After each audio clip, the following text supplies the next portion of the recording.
A tempestade castigava o asfalto trincado, e cada gota de chuva parecia um golpe furioso de tambor. Trovões sacudiam o chão sob as botas de João, que acabará de bater a porta de sua antiga caminhonete. A camisa e as calças já estavam pesadas de água, mas ele não tirava os olhos do que via à distância. Um sedã vermelho de luxo, metade enterrado na lama, preso na borda da estrada alagada. A porta do motorista se abriu, e uma mulher em um sobretudo cinza elegante saiu com dificuldade, seus saltos afundando no lodo. Ela exibia uma mistura de fúria e impotência. O celular de João vibrou, um alerta, entrevista de emprego em 10 minutos. Apesar disso, ele não hesitou. Em vez de seguir para a rodovia, ele se dirigiu para onde ela estava. Não, não, não. Isso não pode estar acontecendo, murmurou a mulher, puxando seu salto preso. O casaco estava impecável apesar da tempestade, mas a água empoçada ao redor de seus tornozelos era tudo menos limpa.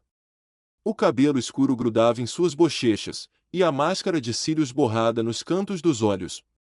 Ela respirava rápido, como se o frio estivesse roubando o ar de seus pulmões. João, então, andou em direção a ela pela água até o tornozelo. Você vai torcer o tornozelo desse jeito, ele disse, sua voz cortando a tempestade.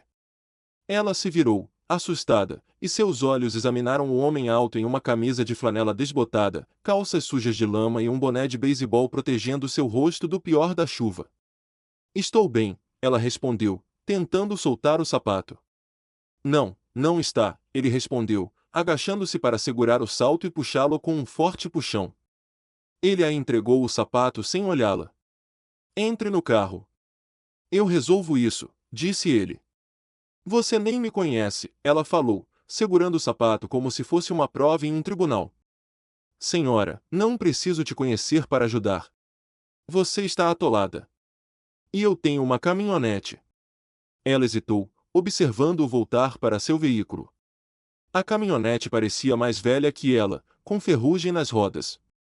Mas as correntes na traseira indicavam que não era a primeira vez que ele puxava alguém da lama. Quando ele deu ré em direção ao sedã, ela notou suas mãos calejadas, fortes, com as veias saltando na pele pálida. Ele engatou a corrente no para-choque dela como se tivesse feito isso 100 vezes e depois subiu na cabine. Um rugido do motor, um puxão lento e o sedã se soltou da lama com um som molhado. Quando ela entrou no carro, encharcada e tremendo, ele já estava voltando pela chuva sem esperar por agradecimentos. Algo em seu peito se apertou. Espere, ela gritou, abaixando a janela. Ele parou, mas não se virou. Você está encharcado. Pegue, ela disse, estendendo uma nota de R$ 100. Ele finalmente olhou para ela, sua mandíbula se apertando. Fique com ele. Já estou atrasado. Para quê? Ele parou. Uma entrevista de emprego. E então ele se foi, as botas cortando a água, desaparecendo na tempestade. O coração de João batia forte enquanto ele entrava na caminhonete. A água da chuva escorria da aba de seu boné para o volante desgastado.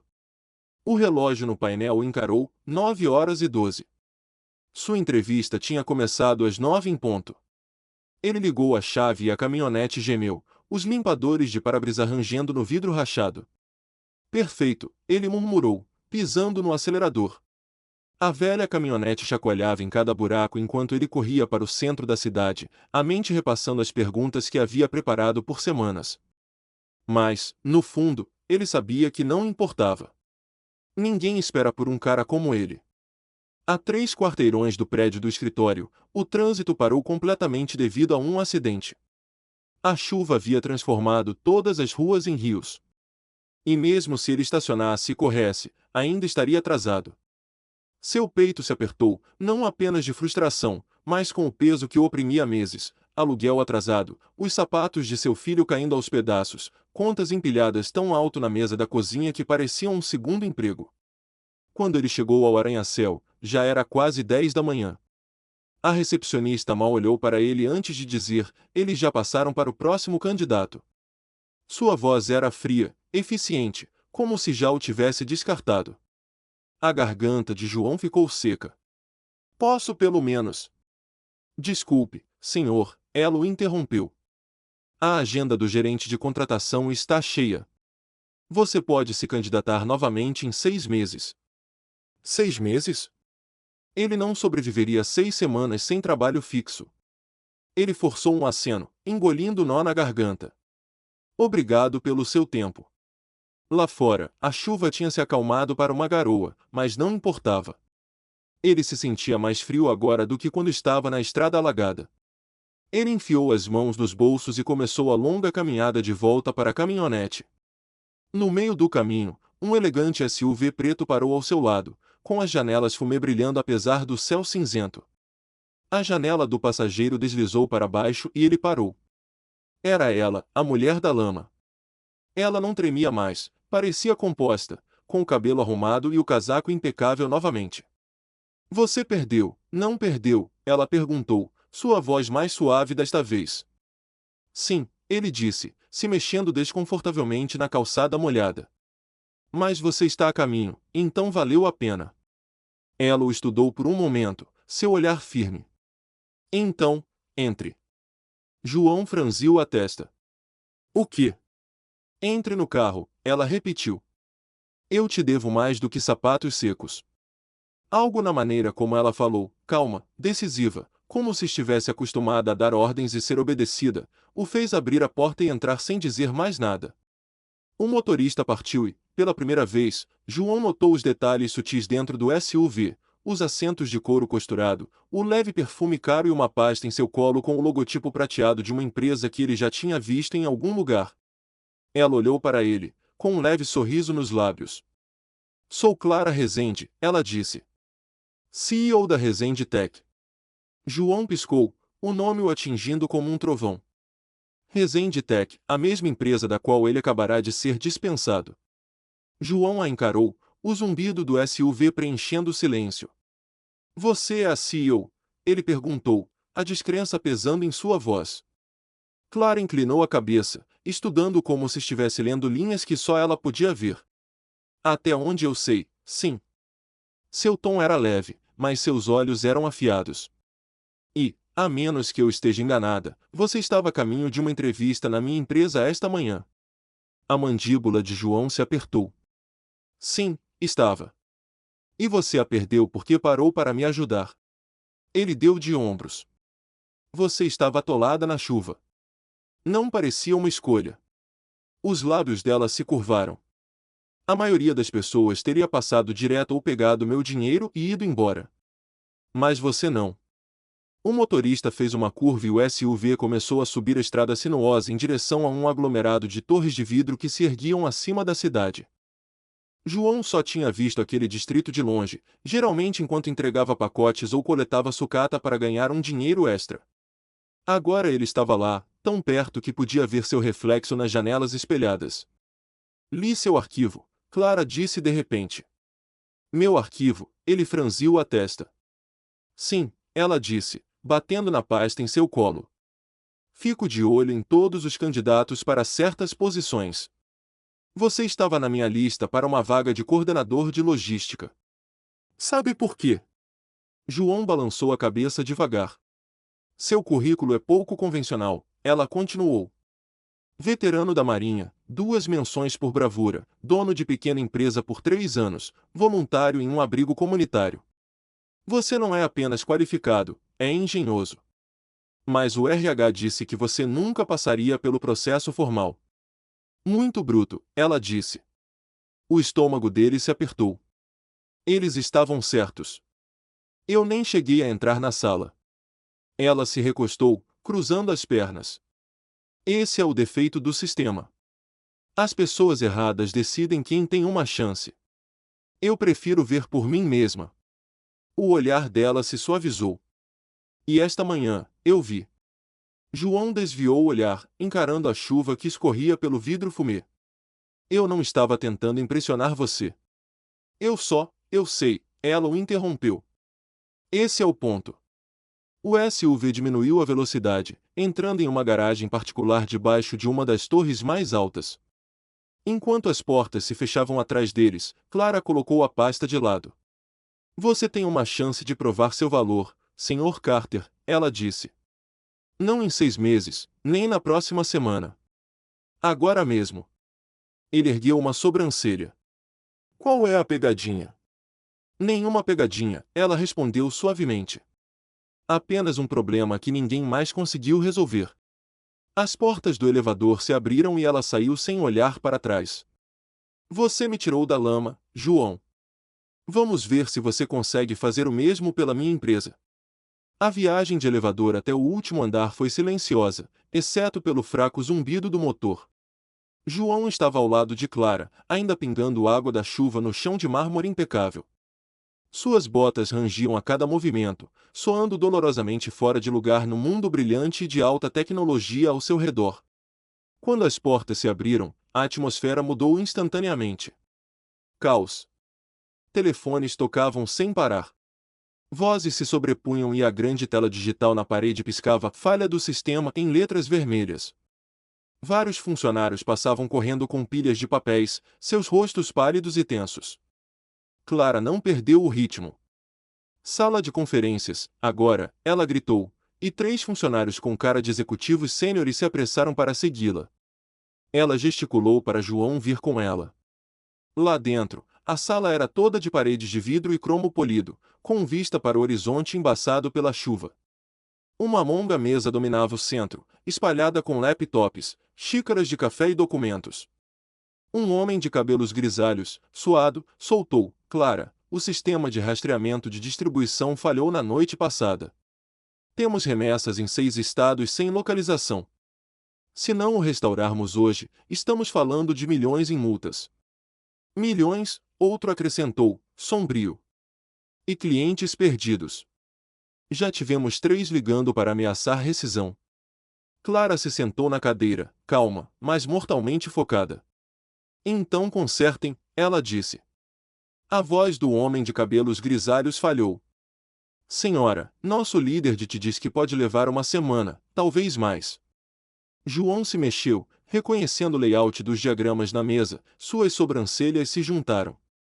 Isso é o seu painel de logística.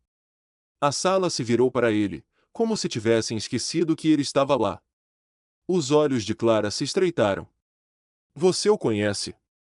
Já vi sistemas parecidos, ele disse lentamente, se aproximando da mesa. Usei-o na marinha para entregas de suprimentos e na minha loja para distribuição de peças. Seus servidores não estão inativos. Eles estão desalinhados. É como ter as peças certas de um quebra-cabeça, mas a imagem errada na caixa. Um funcionário mais jovem bufou. E você descobriu isso só de olhar. A voz de João era firme. Passei a maior parte da minha vida adulta descobrindo como manter as coisas funcionando com metade das peças e sem tempo. Isso não é mágica. É reconhecimento de padrões. Clara se recostou, observando-o com uma expressão que fez o estômago dele revirar. Meio curiosidade, meio desafio. Mostre-me, ela disse. João arregaçou as mangas, indo para um dos laptops. Seus dedos se moveram rapidamente sobre o teclado, puxando logs de diagnóstico, ignorando camadas de interface chamativa para chegar aos dados brutos. A sala ficou em silêncio, exceto pelo som das teclas. Ele estava em seu elemento agora, focado, metódico, quase esquecendo onde estava até que o aviso vermelho na tela grande piscou e, em seu lugar, apareceu o sistema restaurado. O homem de cabelos grisalhos soltou um suspiro de descrença. Como? Isso deveria ter levado dias. Levou 40 minutos, João disse, fechando o laptop. Vocês estavam procurando o problema no lugar errado. Os lábios de Clara se curvaram em um pequeno sorriso de aprovação. Senhor Carter, acho que você acabou de nos salvar uma fortuna. A tensão na sala evaporou quase instantaneamente, substituída por um murmúrio de espanto. Um executivo apertou a mão de João como se ele os tivesse tirado de um prédio em chamas. Outro murmurou, precisamos dele na folha de pagamento para ontem. Clara não disse nada a princípio. Ela apenas se levantou, pegou a pasta da mesa e gesticulou para João a seguir para fora da sala de conferências. Eles entraram em seu escritório particular. Vidros do chão ao teto, uma mesa de carvalho polido e uma vista da cidade que o fazia sentir como se estivesse em outro mundo. Ela fechou a porta atrás deles. João quebrou o silêncio primeiro. Olha, eu não quis pisar nos calcanhares da sua equipe. Eu só detesto ver algo quebrado quando sei como consertar. Clara pousou a pasta com cuidado. E é exatamente por isso que eu quero você aqui. Ele franziu a testa. Aqui, como em chefe de operações de logística em tempo integral. A posição paga 6 dígitos, inclui benefícios completos e tem espaço para crescer. Ela disse isso como se estivesse lendo um endereço, calma e certa, como se a decisão tivesse sido tomada no momento em que ela ouviu na chuva. João a encarou. Você nem sabe se eu. Eu sei o suficiente, ela o interrompeu. Você colocou um estranho à sua frente esta manhã. Você entrou em um problema que todos diziam que levaria uma semana e o resolveu em menos de uma hora. E você não pegou meu dinheiro quando poderia. A garganta dele se apertou. 6 dígitos é mais do que já ganhei na vida. Então comece a imaginar, ela disse, quase sorrindo. A mente de João pulou para seu filho. Sapatos novos, uma cama de verdade. Chega de contar centavos para o supermercado. O pensamento sozinho foi suficiente para embaçar sua visão por um momento. Ele piscou forte, forçando-se a manter a compostura. Clara se inclinou para a frente, sua voz mais baixa agora. Você perdeu sua entrevista, Sr. Carter. Mas causou uma impressão maior do que jamais poderia ter feito naquela sala. Então a pergunta é: você quer um emprego?